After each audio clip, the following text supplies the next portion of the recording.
On va se tutoyer sur Twitch et sur RCF en Lorraine. Michael Massiantonio. Toujours à l'écoute de RCF et sur Twitch au www.twitch.tv/RCF en Lorraine avec Guillaume Gérard Cherki, Marie Lutringer et Victor Defernay, le président de l'association La Gamelle étudiante, pour nous parler d'alimentation solidaire dans un entretien qui va débuter tout de suite avec Marie et sa première question. Alors Victor, tu es doctorant en sciences de l'information et de la communication. Qu'est-ce qui t'a donné envie de t'engager en tant que président de la Gamelle étudiante pour venir en aide aux autres étudiants? Alors déjà, parce que j'étais, et je le suis encore du coup étudiant moi-même, donc ça paraît... voilà, c'était ma façon à moi de faire ma part au niveau de ce genre de choses et de comment on s'inscrit un petit peu dans cette grande famille qui est, on va dire, l'économie solidaire à destination d'un public spécifique, en l'occurrence celui des étudiants. Et puis, l'association, elle a beaucoup à voir aussi avec la maison de l'étudiant, donc le lieu dans lequel nous, on travaille justement.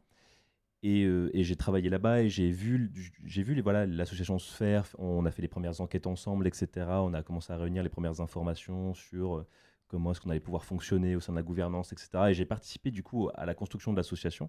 Et quand il a fallu quelqu'un pour assurer, oui, le rôle de président, ça s'est finalement un peu imposé à moi-même finalement.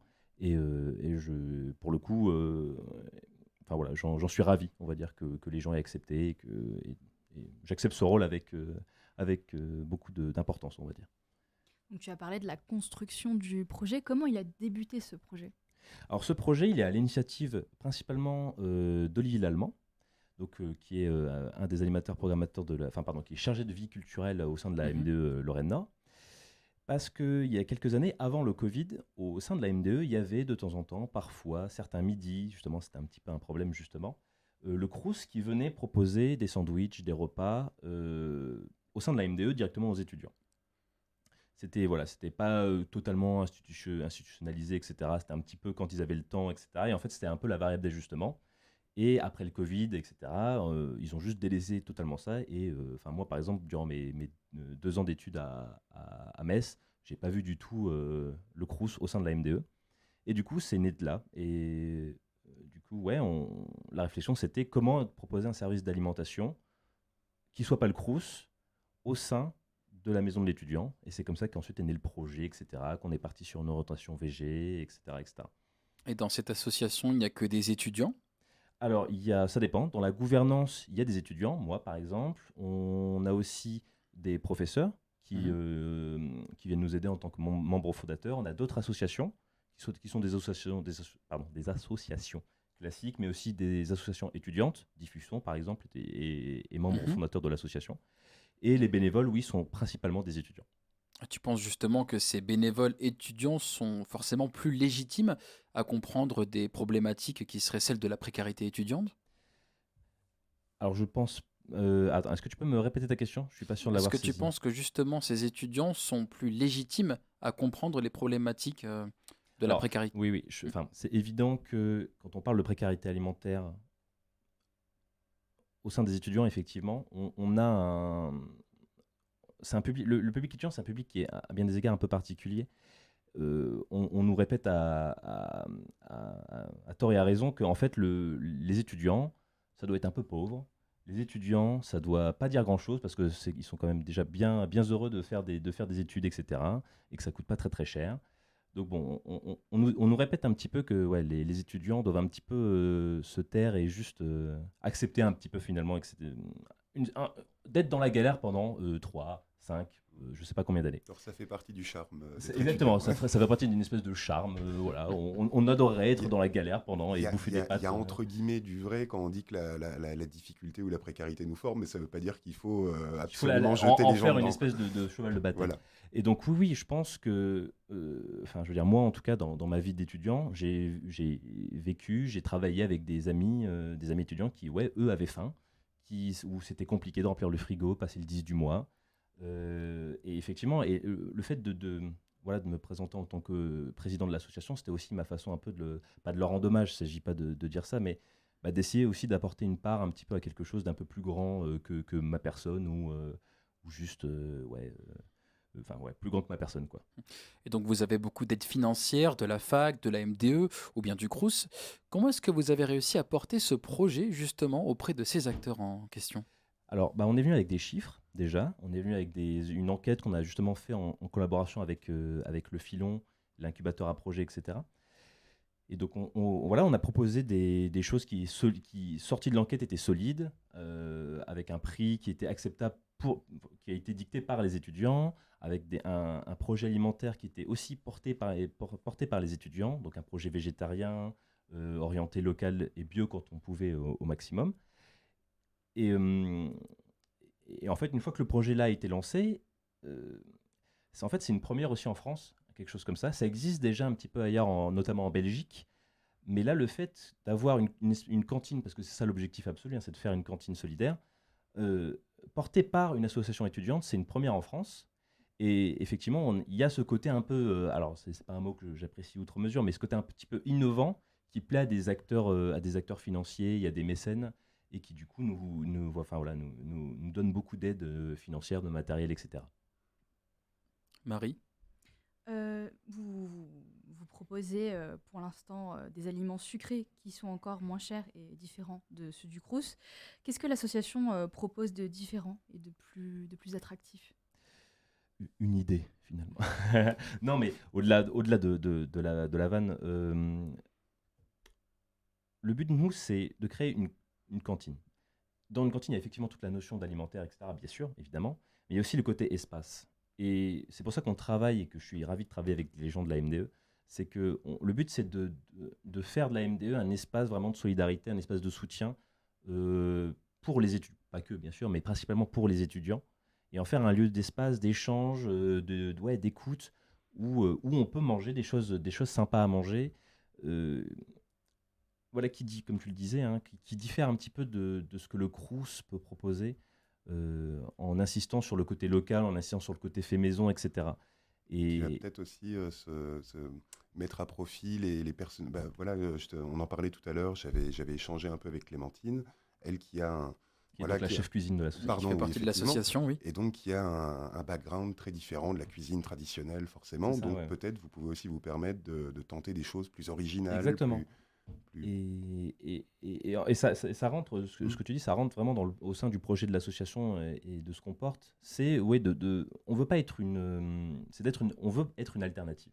C'est-à-dire, on n'a aucune vocation à être un deuxième Crous ou à être, je sais pas moi, un vrai restaurant. Mhm. Voilà. Nous, ce qu'on veut, c'est proposer une alternative pour les étudiants qui le peuvent, pour les étudiants qui le veulent. Et donc, en ce sens, nous, on a décidé d'être végétarien parce que c'était une demande des étudiants, parce qu'on sait que les repas végétariens, c'est un vrai problème au sein de tout ce qui Il y est a très restaurant peu d'offres en universitaire. ville aussi, Exactement. de toute façon. Donc voilà, nous, on entre dans cette optique-là d'être une alternative locale, végétarienne, bio quand on peut, parce que ça coûte très cher. Et juste de proposer aussi un espace un petit peu différent, un peu cool, un peu sympathique, où on n'est pas j'abuse, mais à l'usine on prend son plateau, on sert, on mange, on décolle de sa table, puisque de toute façon on a 40 minutes pour manger entre deux cours.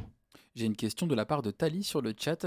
Avec le repas Crous à 1 €, il y a une réponse forte. L'association pourrait-elle plutôt distribuer ses repas aux étudiants qui ne peuvent se déplacer? Alors qu'ils ne peuvent se déplacer. Alors je vois pas ce qu'elle entend par. Je pense qu'on parle plutôt de, par exemple, livrer justement les repas que vous proposez aux étudiants. Alors c'est pas Toute une dans. logistique à C'est mettre en toute une place, logistique bah oui, auquel j'avoue on n'a pas réfléchi, mais de toute façon le projet est en constante évolution parce que il y a quelques mois quand on n'avait pas encore de présence réelle, on ne savait pas si ça pouvait marcher en fait. On ne savait pas comment les étudiants allaient répondre à cette chose-là. Et quand on a commencé à proposer une offre un peu de goûter, etc., avec des boissons chaudes, des gâteaux, etc., on a vu qu'il y avait une demande, on a vu que les gens, et pas seulement les étudiants d'ailleurs, le personnel de l'université aussi répondait. Donc déjà, ça nous a prouvé qu'on n'avait pas fait n'importe quoi non plus.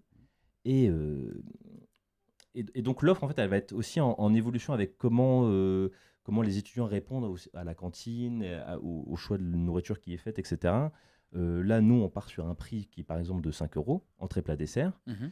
Moi, en tant que président, je l'assume, hein. Effectivement, 5 euros pour un repas, ça fait quand même 5 euros. On est loin des 1 euro du Crous ou même C'est des sûr. 3 euros pour les non-boursiers. Euh, et moi, en tant que président, bien sûr, j'aimerais pouvoir proposer ça même à un prix libre. Et on a une logique de café suspendu d'ailleurs. Et effectivement, l'objectif, ce serait peut-être de proposer carrément un prix libre, etc. Pour l'instant, on ne peut pas. On reste une petite structure qui débute. C'est toujours la partie la plus délicate. Il faut qu'on s'impose aussi aux étudiants, à tous les organismes qui tournent autour de l'université. À partir de là, on pourra éventuellement penser à d'autres projets et à faire évoluer la proposition de l'association. Et si on reste sur l'offre, vous veillez à ce que les produits viennent de la région. Vers quel commerce est-ce que tu te tournes Et pour ces choses-là? Alors ma chef cuisinière Clémentine aurait mieux répondu à cette question, mais voilà, on va voir notamment tout ce qui est boutique en vrac, surtout, pour tout ce qui est le matériel de base. Je sais qu'elle se fournit en vrac, et je sais également que Clémentine va voir les producteurs locaux pour, justement, pouvoir concevoir une carte, etc., pour la cantine qui va débuter dans j'espère, quelques semaines, quelques mois. Et donc, vous cuisinez vous-même vos produits. Combien de temps ça vous prend? Clémentine, en fait, maintenant est salariée de l'association, et donc, en fait, c'est son travail à temps plein. On la paye, et en fait, ça lui prend toute la journée, finalement, hein. Ça lui prend 39 heures par semaine. Ouais, un peu moins quand même. Mais oui, ça lui prend le temps d'un CDI normal. Voilà. Vous arrivez quand même à conserver des prix quand vous achetez en vrac ou voilà, des prix abordables. Bien sûr, pour l'association. on fait tout pour. Depuis que la gamelle étudiante existe, combien de personnes sont venues goûter vos produits? On est à plus de... Oh là là, alors j'ai pas le chiffre en tête, hein, mais on est à plusieurs centaines. Ok. Au total, si vraiment, si je mets tout à plat et je me fie un petit peu aux chiffres de vente, parce que c'est les chiffres que je connais un peu mieux. Et oui, on est à quelques centaines d'étudiants. Et quel lien ont les étudiants et les membres de l'association?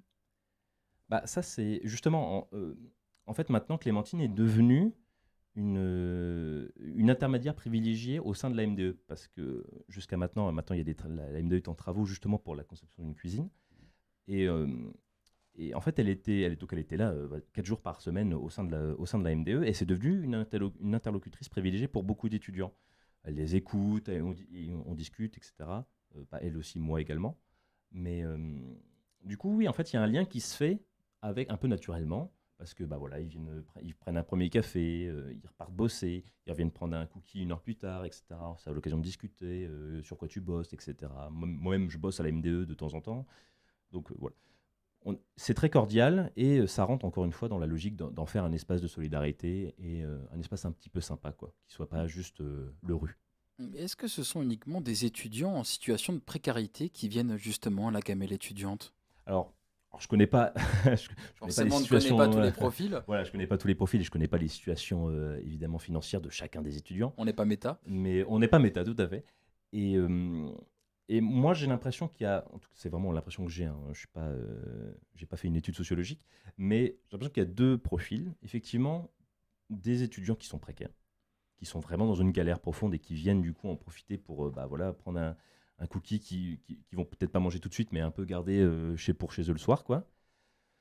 Et un public un peu plus, moins dans cette galère, et qui, là, pour le coup, répond plus au côté Salon de thé, ça. un côté, c'est cool, il y a un nouvel espace, on y va, machin. En plus, il y a des cafés, des variantes de café, que sais-je. Ça va être cool pour bosser, ça va être un peu sympa, quoi. Et donc en fait, le but, nous, c'est que justement ces 2 publics-là communiquent un maximum, et la logique de café suspendu, elle fonctionne aussi, hein. Donc c'est-à-dire le fait de pouvoir acheter un repas pour quelqu'un d'autre. Donc là, c'est pas des repas, mais c'est des cafés ou des gâteaux. Ça marche, les étudiants le font, et ça, moi en tant que président, même en tant qu'étudiant, je trouve ça formidable, quoi. C'est le fait que ça marche à ce point-là, c'est vraiment au-delà de mes espérances, quoi. Et on rappelle que ça se passe à la MDE, du coup, à la maison de l'étudiant de l'île du au Saulcy, Saulcy. Et l'association propose aussi des ateliers de cuisine pour les étudiants. Alors, j'ai une petite question. Quel est l'objectif de ces ateliers dans un contexte de précarité étudiante où il n'est pas toujours possible pour les étudiants De manger équilibré, tout simplement. Et bien justement, Clémentine leur apprend à manipuler des outils et des aliments qu'ils n'ont peut-être pas l'habitude de consommer pour tout un tas de raisons. D'ailleurs, quand ils font des ateliers, ils remportent leur nourriture chez eux déjà de base. Et en fait, c'est simplement pour apprendre, enfin je veux dire, c'est peut-être bête, hein, mais beaucoup... Moi j'ai rencontré pas mal d'étudiants qui ne savent pas correctement faire une soupe. Et en fait, ça s'apprend. Enfin, je veux dire, Oui. on n'a pas la science infuse Puis on comme se ça. rend pas compte les économies qu'on C'est peut ça, faire en aussi, plus. parce qu'entre une soupe que tu achètes Liebig, Dans une peu brique, importe, etc. Oui, bien sûr. et le même prix en légumes que tu moulines toi-même, ça te prend pas forcément Ça- énormément de temps. C'est, C'est voilà, bon, c'est mais nourrissant. justement, il faut apprendre à le faire, justement, C'est ça. apprendre à se dire, bah voilà, ce soir, je me prends un peu plus de temps, machin, pour justement pour apprendre, pour les cuire, etc. Et donc oui, cette logique, les ateliers rentrent dans cette logique-là de faire partager un peu la cuisine et faire apprendre, transmettre aux étudiants l'amour de la cuisine et comment en fait on peut faire avec pas grand-chose, mais quand même un certain nombre d'aliments, etc. Des trucs un peu sympas qui changent, bah oui, voilà, des soupes en briques ou lyophilisées qu'on connaît un petit peu, quoi. Avec Clémentine, tu étais présent au Soul Sea Blaster et au festival 360 qui avait lieu le 27 septembre dernier. Est-ce que tu as trouvé que ton association elle a suffisamment pu se faire connaître pendant ces 2 événements? Alors, se faire connaître, oui. Moi, j'aurais aimé plus, mais en fait, enfin voilà, on a été 2, par exemple, à s'occuper de l'assaut, enfin voilà, des stands, etc. 2 pour préparer 300, 400 croque-monsieur, ça fait pas beaucoup finalement. Donc forcément, enfin voilà, il aurait fallu une autre personne, etc. pour parler un petit peu de la gamelle. Mais finalement, notre nourriture parle pour nous. Donc le fait que, enfin voilà, que certaines personnes me disent que c'était très bon, les voir revenir justement pendant la soirée, genre j'en prends un pour mon pote finalement, machin, etc. Ça prouve que non seulement ce qu'on fait, bah, c'est plutôt bon, hein, voilà. Et puis ça va leur rester dans la tête. Et quand on va ouvrir la cuisine définitivement en janvier, j'espère, voilà, ils passeront peut-être pas tout de suite, mais ils sauront qu'on existe. Et à un moment, ils viendront. Et j'espère que d'ici là, des habitudes se créeront et qu'ils prendront l'habitude de venir nous voir. Et est-ce que l'objectif de l'association est d'avoir à terme des locaux qui seraient indépendants justement de ceux de la MDE? Alors là, il faut avoir une vision sur l'avenir. Alors en Que plus, mal- s'ils investissent déjà dans une cuisine, ils vont peut-être pas déménager J'ai tout de peut-être suite. pas voilà, je porte pas la vision, en tout cas, de nous, notre association, où elle sera dans 3, 4, 5 ans, j'avoue que j'en sais rien. Voilà, j'espère qu'on sera toujours là et qu'on fera plein de trucs cool à manger. Mais le but, en tout cas, c'est plus de faire naître une initiative là au niveau du territoire messin. Et on espère la voir d'ailleurs se faire un peu répliquer un peu partout en France. Pour histoire d'un à terme, du coup, essayer de faire monter un petit peu un message politique qui consiste à dire voilà, la précarité alimentaire des étudiants, c'est un truc qui existe. Faut faire quelque chose pour. Un petit peu interroger l'État, etc., les responsables les ministres voilà, je veux que le ministre de l'enseignement supérieur vienne à la gamelle et parler avec des étudiants, ça va lui faire C'est avec bizarre. ce genre d'exemple que ça peut marcher. Exactement, effectivement. oui, je pense. En tout cas, j'en ai la conviction. Mhm. Et donc voilà, le but, c'est plus de faire popper plein de petites gamelles autour de France et de voir émerger ce genre d'initiative un peu partout. Eh ben, le meilleur est à venir pour la gamelle étudiante. Merci Victor. Mais merci à vous, merci, c'est très gentil de m'avoir invité. Merci pour cet entretien. Merci à Océane Denagno pour la technique vidéo. Merci à Guillaume Gérard Cherki pour sa chronique Le son d'ici. Merci, bonne soirée. Et bon retour au restaurant, Guillaume. Merci, je cours. Merci à Marie Lutringer pour la co-animation et le point réseau. Avec plaisir. Cette émission sera disponible en réécoute sur rcf.fr, la vidéo prochainement sur le YouTube de RCF Lorraine. Et on se retrouve la semaine prochaine pour un nouvel épisode dont on va se tutoyer sur la thématique de la sécurité numérique pour petits et grands. On parlera certainement de méta également. Eh bien, partez-vous bien en attendant, prenez soin de vous et n'oubliez pas qu'on s'occupe de tout sur RCF.